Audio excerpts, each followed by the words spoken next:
Oh. Speaking of pagkamatay daw po ni Juan Paulo Tantoco, mga kababayan, eto pakita ko ho sa inyo.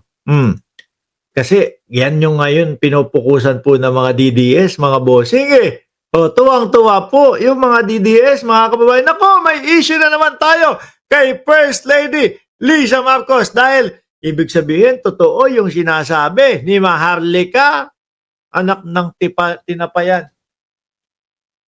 Napakitaan kayo ng pader ni Maharlika. Ito po, dito, nakikita nyo yung pader na to? Oh, sa likod ng pader na yan, diyan nakakulong si First Lady. Hindi ba pwedeng kumuha kayo ng litrato na talagang nakahawak sa rehas o nakaupo man lang sa sulok o miski nasa opisina ng isang na doon na nakadetine.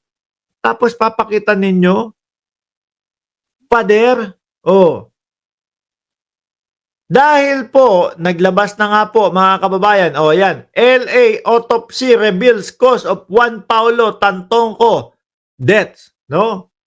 Dahil naglabas po sila at ang sinasabi mga kababayan na ang ikinamatay daw po ay ayan, basahin nyo na lang po yung binibilugan ko. Baka bawal kay YouTube. Nabuhayan sila ng loob na i-connecta si First Lady na naman.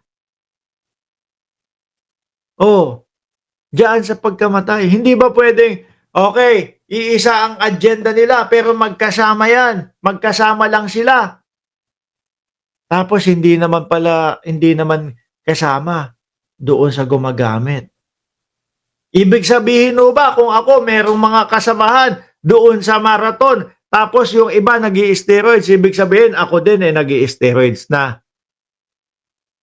Parang hindi naman, parang mali lang. Syempre po, dahil yung mga yan, mga DDS, mga bossing, pag sinabi nila doon sa kanilang mga tagapagpakinig, pag sinabi nila na si ganito, ganyan, si Lisa Marcos ay damay doon sa Coca-Cola issue, hindi na ho nila tatanungin yan.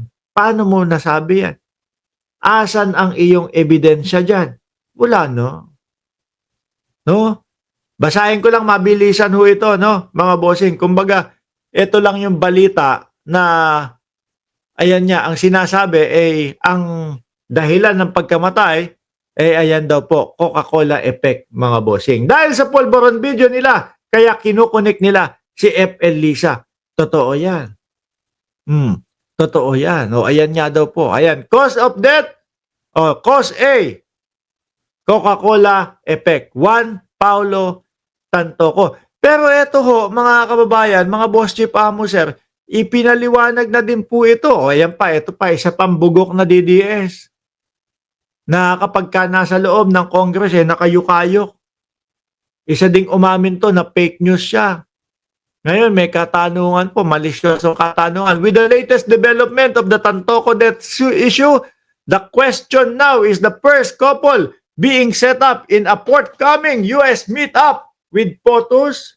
Ipapahuli ang first couple? Diyos ko po. May meeting ang Pangulo doon kay Donald Trump. Ano isipin nyo? Set up yon? Makikiusap si Pangulong Bongbong Marcos para wag nang ilabas yung balita tungkol diyan na wag idamay si First Lady Lisa Marcos. Ang lalawak ng mga imahinasyon nitong mga ito, no?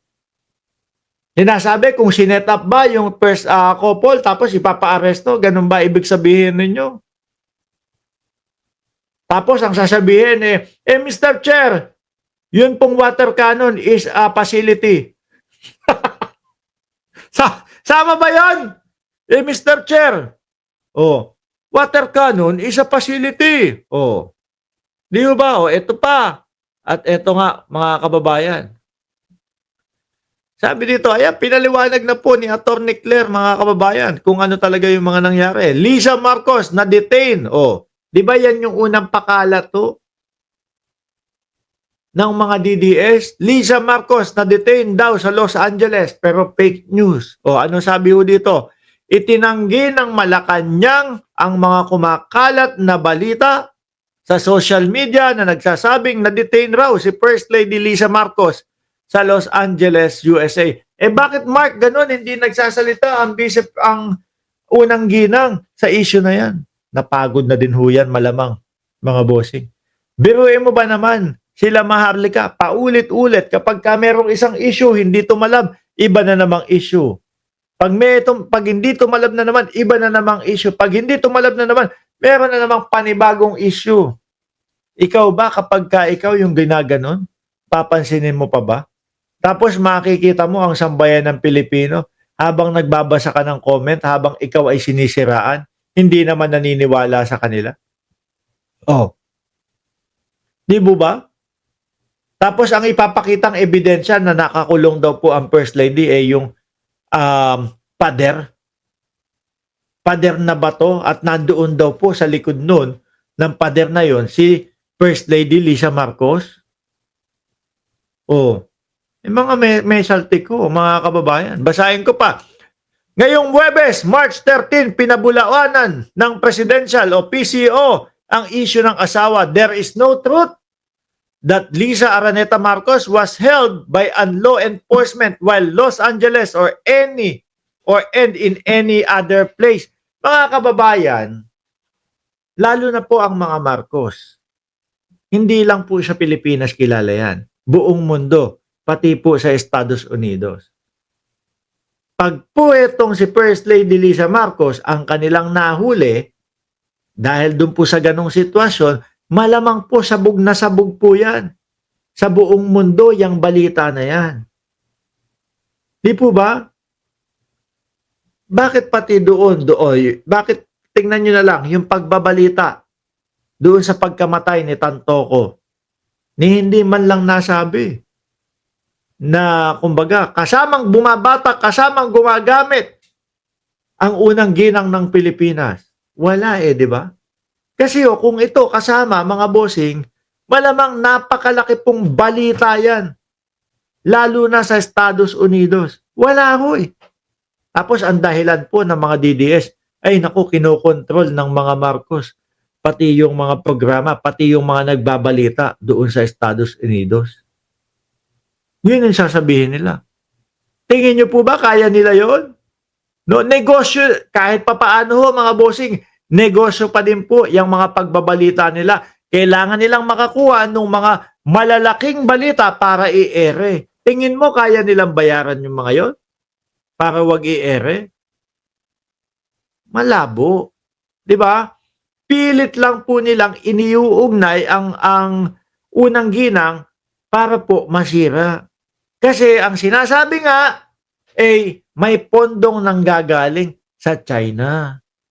Para kahit maiugnay nila ang unang ginang o ang Pangulo o kahit pa buong First Family para mapabagsak po ang gobyerno.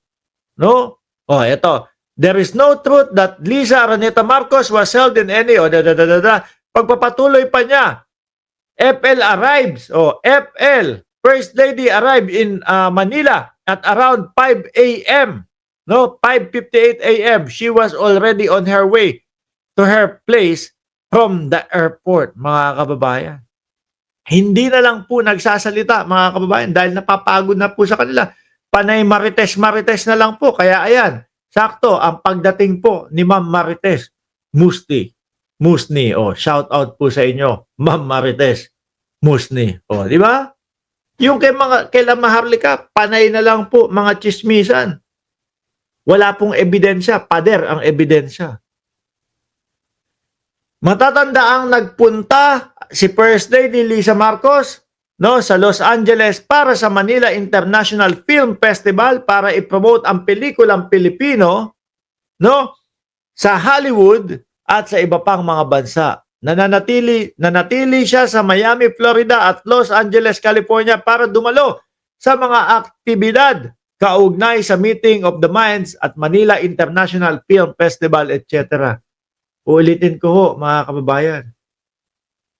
Kung kasali at kasangkot ang unang ginang diyan sa pagkamatay o gumagamit din, panigurado po ako. Kalat na kalat po yung balita na yan sa buong mundo.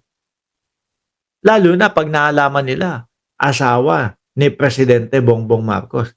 kalat na kalat ho yan dapat sa buong mundo. Pero ano ho, wala. Wala ho silang ano, walang mga balitang gano'n. Kasi wala naman talaga.